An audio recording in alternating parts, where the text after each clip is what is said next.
El contexto de este devocional es Génesis 4, 1 al 15. Tiempo después, Caín presentó al Señor una ofrenda del fruto de la tierra. Abel también presentó al Señor lo mejor de su rebaño, es decir, los primogénitos con su grasa. Y el Señor miró con agrado a Abel y a su ofrenda, pero no miró así a Caín ni a su ofrenda. Por eso, Caín se enfureció y andaba cabizbajo. Entonces el Señor le dijo: ¿Por qué estás tan enojado? ¿Por qué andas cabizbajo? Si hicieras lo bueno, podrías andar con la frente en alto. Pero si haces lo malo, el pecado te acecha, como una fiera lista para atraparte. No obstante, tú puedes dominarlo. Génesis 4, 3 al 7. Como ya hemos visto, Caín y Abel presentaron ante Dios sus ofrendas. Sin embargo, mientras que Abel y su ofrenda fue aceptada, Caín y la suya fueron rechazados. Ante esto, Caín se enojó muchísimo y andaba cabizbajo. Al verlo, Dios se acercó amorosamente a él a fin de que meditara en su conducta, reconociera su pecado, diera marcha atrás en su camino y asumiera la actitud correcta. El Señor le advirtió a Caín: serás aceptado si haces lo correcto, pero si te niegas a hacer lo correcto, entonces ten cuidado. El pecado está a la puerta, al acecho y ansioso por controlarte, pero tú debes dominarlo y ser su amo. Génesis 4, 7. Era necesario que Caín se arrepintiera de sus celos y de su orgullo. Él debía pedir perdón para ser aceptado por Dios. Aquí, el Señor estaba advirtiéndole a Caín acerca del efecto destructivo que tiene el pecado.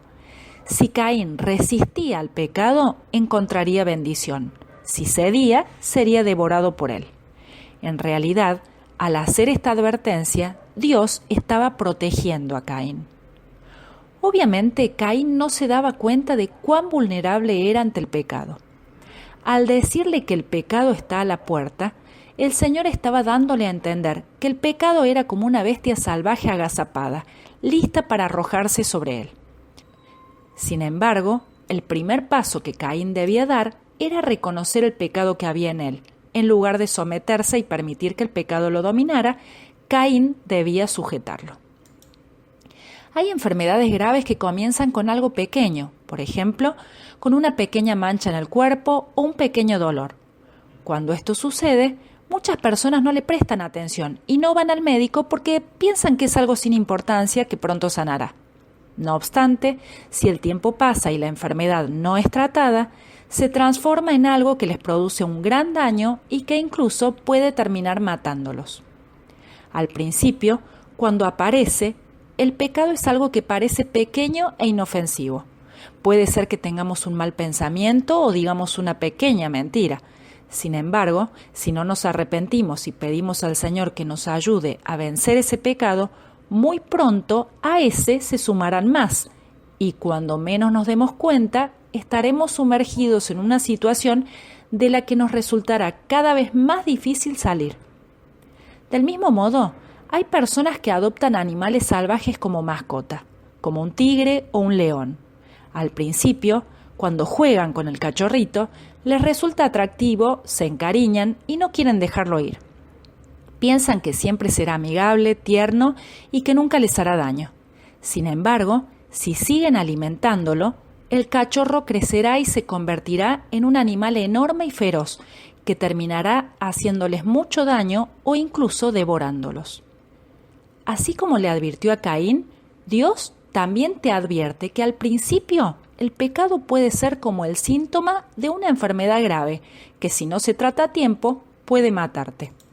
El pecado también puede comenzar como algo que en principio parece bueno o resulta atractivo, pero que puede devorarte y arruinar tu vida.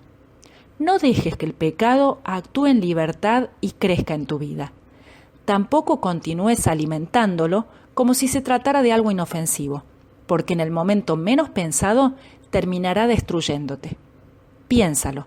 Si reconoces tu pecado y le pides al Señor que te ayude a vencerlo, serás bendecido. No obstante, si te cuesta admitir tus errores o los consideras demasiado pequeños e inofensivos, estos crecerán y terminarán devorándote.